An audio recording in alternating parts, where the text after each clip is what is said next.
Assalamu alaikum dear students, this is Muhammad Abbas. I welcome to all of you in 13th lecture of class 6. Dear students, हमने previous lecture में computer के desktop को discuss किया था कि computer का जो डेस्कटॉप है ये क्या होता है। डेस्कटॉप को हमने डिफ़ाइन किया था कि कंप्यूटर की जो मेन स्क्रीन है उसको डेस्कटॉप कहा जाता है। Then we discussed the different parts of the desktop and the things which are available on the desktop when we turn on our computer.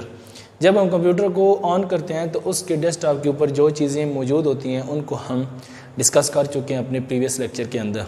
आज डियर स्टूडेंट्स हम देखेंगे कि डेस्कटॉप के ऊपर कौन कौन से आइकन्स मौजूद होते हैं, यानी आइकन्स क्या होते हैं और वो क्या काम अपना परफॉर्म करते हैं।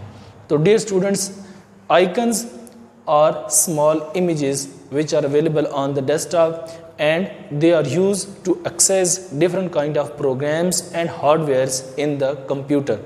ठीक है, आइकन्स क्या होते हैं? ये स्मॉल इमेजेस होते हैं कंप्यूटर के डेस्कटॉप के ऊपर जिनके ज़रिए हम कंप्यूटर के अंदर मौजूद प्रोग्राम्स, फाइल्स, हार्डवेयर इन सब चीज़ों को एक्सेस कर सकते हैं।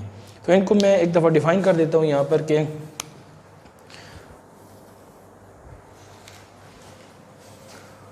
desktops icons are small images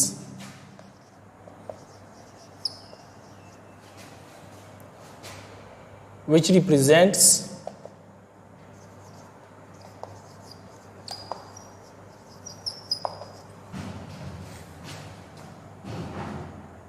folders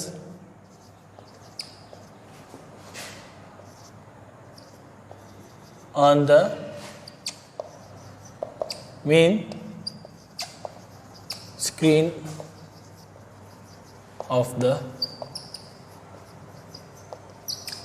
computer. ठीक है, जो रिप्रेजेंट करते हैं फोल्डर्स को, सही है, यानी कंप्यूटर की डेस्कटॉप स्क्रीन के ऊपर डिफरेंट फोल्डर्स होते हैं और वो इमेजेस की फॉर्म में होते हैं और उन इमेजेस को ही हम आइकन्स का नाम देते हैं। कंप्यूटर की जो डेस्कटॉप स्क्रीन है उसके ऊपर बहुत सारे आइकन्स मौजूद हो सकते हैं, यानी हम जितने भी वहाँ पर क्रिएट करना चाहें कंप्यूटर के आइकन्स या फोल्डर्स तो हम वो क्रिएट कर सकते हैं। लेकिन जो मेन 4 आइकन्स हैं डेस्कटॉप के, हम उनको इस लेक्चर में डिस्कस करेंगे कि वो कौन से मेन 4 आइकन्स होते हैं जो कंप्यूटर की डेस्कटॉप स्क्रीन के ऊपर बाय डिफ़ॉल्ट मौजूद होते हैं और फिर हम उनके ज़रिए कंप्यूटर के कौन कौन से टास्क परफॉर्म कर सकते हैं। तो यहाँ पर हम मेंशन करेंगे कि there are 4 main icons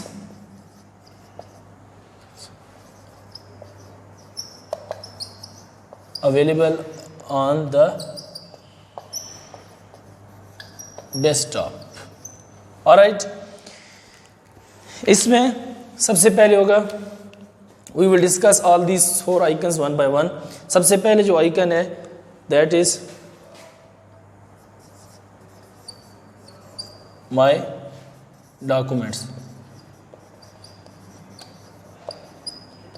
my documents एक आइकन होता है मेन स्क्रीन के ऊपर, डेस्कटॉप स्क्रीन के ऊपर, जिसको माई डॉक्यूमेंट्स का नाम दिया जाता है। यानी एक आइकन होगा और उसके नीचे उसका नाम दर्ज होगा माई डॉक्यूमेंट्स। माई डॉक्यूमेंट्स क्या करता है? माई डॉक्यूमेंट्स के ज़रिए हम कंप्यूटर के अंदर मौजूद अपनी तमाम फाइल्स, डेटा, इंफॉर्मेशन, लेटर्स या जो भी चीज़ हमारे कंप्यूटर के अंदर डेटा के इसके डॉक्यूमेंट्स के फॉर्म में होगी, यानी वो लेटर भी हो सकता है, वो डेटा हो सकता है, वो हमारे डॉक्यूमेंट्स हो सकते हैं, उसको अगर हमने एक्सेस करना हो तो वो हम माई डॉक्यूमेंट्स के ज़रिए एक्सेस कर सकते हैं। यानी इसके अंदर हमारी टेक्सचुअल डेटा टाइप या फाइल्स हो गई या ऐसे हमारे दीगर जितने भी हमारे डॉक्यूमेंट्स हो गए वो सारे कंप्यूटर के इस आइकन के अंदर मौजूद होंगे। जब भी हम उनको एक्सेस करना चाहेंगे तो हम कंप्यूटर के इस आइकन के ऊपर डबल क्लिक करेंगे और डबल क्लिक करने से वो वाले जो आइकन है वो ओपन हो जाएगा और उसके अंदर मौजूद जितनी भी फाइल्स होंगी उन सबको हम एक्सेस कर सकेंगे। तो ये कंप्यूटर की मेन स्क्रीन के ऊपर मौजूद होता है और इसके अंदर जो फाइल्स है, डेटा, इंफॉर्मेशन, ये वाली चीज़ें हमारे इस आइकन के अंदर मौजूद होंगी। ठीक है, तो ये है कंप्यूटर का पहला आइकन माई डॉक्यूमेंट्स। इसके बाद डिस्कस करते हैं कंप्यूटर का दूसरा icon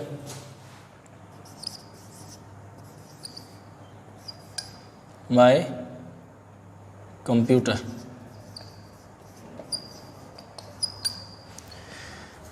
My computer is a very important computer icon available on the desktop screen.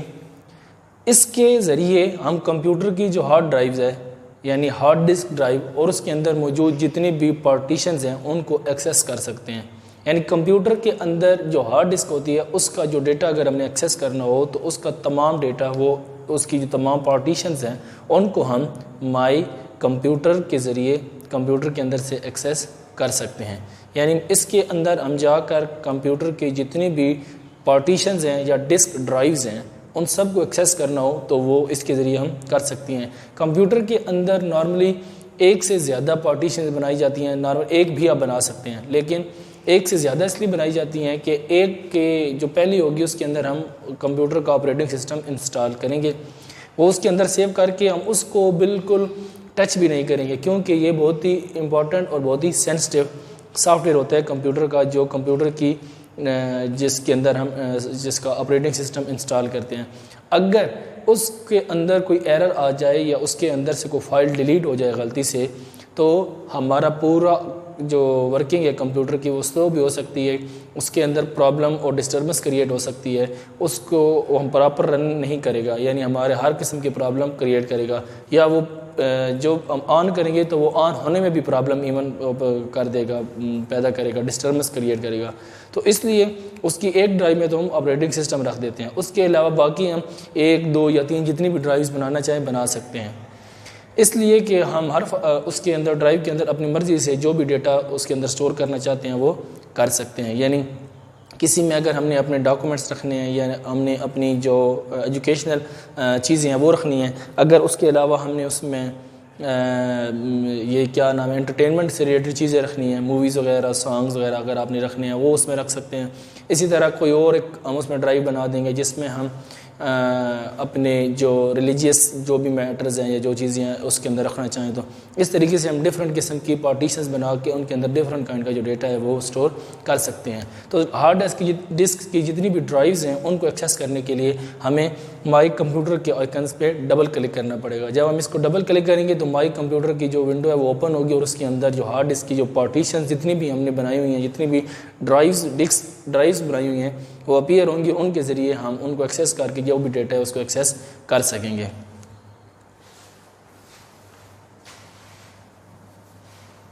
Dear students, इसके बाद हम आ जाएंगे कंप्यूटर के तीसरे आइकन की तरफ which is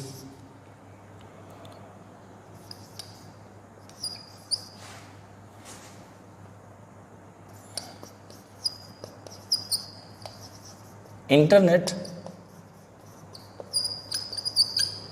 explorer.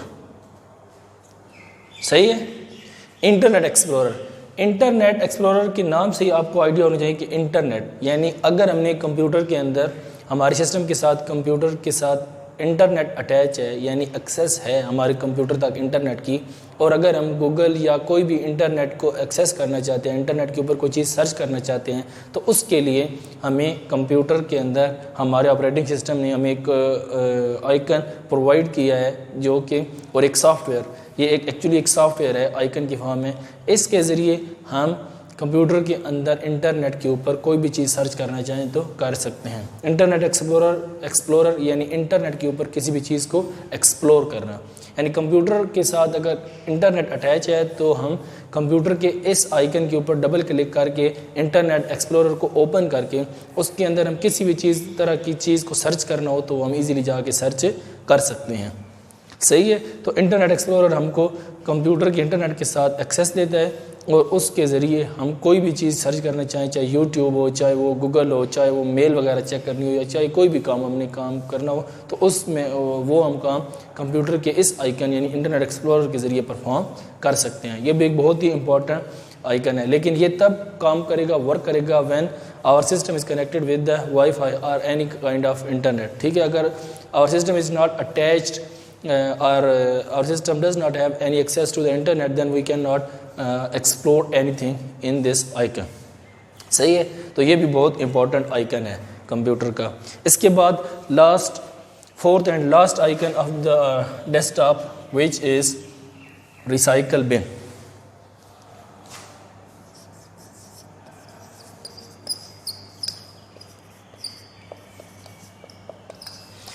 Dear students, हम क्या काम करते हैं कि जब हम अपने सिस्टम के अंदर देखते हैं कि कोई चीज़ हमें ज़रूरत नहीं है, यानी हमारे सिस्टम के अंदर कोई चीज़ एक्स्ट्रा पड़ी हुई है, उसने हमारी स्पेस ली हुई है हार्ड डिस्क के अंदर, लेकिन उसका हमें फ़ायदा नहीं है, तो हम उसको डिलीट कर देते हैं।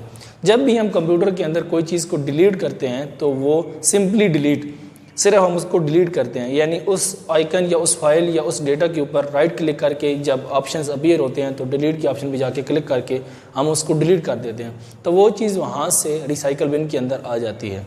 रिसाइकल बिन वो चीज़ है कि जिसके अंदर तमाम डिलीटेड फाइल्स पड़ी हुई होती हैं, और यहाँ पर ये फाइल्स डिफरेंट ऑपरेटिंग सिस्टम का डिफरेंट ड्यूरेशन होता है कि इतने टाइम के लिए वो इसके अंदर आके सेव रहेगी। और बाज़ औक़ात कुछ ऑपरेटिंग सिस्टम में ये भी होता है कि अगर हम कोई चीज़ डिलीट करते हैं तो वो इसमें आकर परमानेंटली सेव हो जाती है, और जब तक हम दोबारा रिसाइकल बिन से उसको डिलीट नहीं करेंगे तो वो चीज़ यहाँ से डिलीट नहीं होगी। तो रिसाइकल बिन का क्या होगा कि जब हम, क्या मकसद है, क्या पर्पज़ है इस आइकन का, कि ये डेस्कटॉप का मेन इसका आइकन्स में से एक आइकन है और इसके अंदर तमाम डिलीटेड फाइल्स पड़ी हुई होती हैं। अब कोई भी फाइल डिलीट करने के दो मेथड हैं, एक तो है कि सिंपली आप उसके ऊपर राइट क्लिक करके उस फाइल को डिलीट कर सकते हैं, दूसरा ये है कि आप उसको कंप्यूटर के जो कीबोर्ड है उसकी मदद से शिफ्ट और एंटर प्रेस करके उसको डिलीट कर सकते हैं। अगर आप उसको कीबोर्ड की मदद से डिलीट करेंगे तो देन वो फाइल परमानेंटली डिलीट होगी, वो फिर मूव होके रिसाइकल बिन के अंदर नहीं आएगी। तो दो तरीके हैं, एक तरीका ये है कि आप उसको सिंपली डिलीट करें तो वो फाइल डिलीट होने के बाद रिसाइकल बिन में आ जाएगी, अपनी जहाँ उसकी असल लोकेशन है वहाँ से वो डिसअपीयर हो जाएगी, लेकिन सिस्टम के अंदर मौजूद रहेगी। लेकिन दूसरा तरीका ये है कि अगर हम शिफ्ट के साथ उसको डिलीट करेंगे तो वो डिलीट होकर कंप्यूटर के अंदर से बिल्कुल ख़त्म हो जाएगी, फारिग हो जाएगी, कंप्यूटर के अंदर उसकी एग्जिस्टेंस ही ख़त्म हो जाएगी। तो ये this is the second method to delete a file. अगर आप शिफ्ट के साथ परमानेंटली डिलीट करेंगे कंप्यूटर के कीबोर्ड की मदद से तो फिर वो फाइल आपको दोबारा आप उसको रिकवर नहीं कर सकते, लेकिन अगर आप सिंपली डिलीट करते हैं तो वो फाइल रिसाइकल बिन में आती है और यहाँ से आप आपको दोबारा रिकवर करना चाहें तो रिकवर कर सकते हैं। इसका मेन पर्पज़ यही है कि अगर आपसे कोई फाइल गलती से डिलीट हो जाती है तो आपके वो रिसाइकल बिन में चले जाइए और रिसाइकल बिन से आप दोबारा उसको रिकवर कर सकते हैं। तो ये है हमारा fourth desktop icon. Dear students, ये आइकन्स बहुत इंपॉर्टेंट है और कंप्यूटर के अंदर ये बाय डिफ़ॉल्ट आइकन्स मौजूद होते हैं, लेकिन जब हम कंप्यूटर के अंदर कोई और आइकन क्रिएट करना चाहें उसकी मेन स्क्रीन के ऊपर तो हम कर सकते हैं, लेकिन वो हमारे क्रिएट करता होंगे, लेकिन जो बाय डिफ़ॉल्ट ऑपरेटिंग सिस्टम के साथ मौजूद होते हैं जब हम ऑपरेटिंग सिस्टम को इंस्टॉल करते हैं तो ये वाले चार मेन आइकन्स हैं। और इन चार आइकन्स के हमने डिटेल में देखा है कि ये किस किस पर्पज़ के लिए होते हैं और इनके ज़रिए हम किस किस तरह के सॉफ्टवेयर और कंप्यूटर के किन कंपोनेंट्स को एक्सेस कर सकते हैं। तो डियर स्टूडेंट्स, नेक्स्ट लेक्चर में दोबारा मिलेंगे इंशाअल्लाह, तब तक के लिए खुदा हाफिज़, थैंक यू।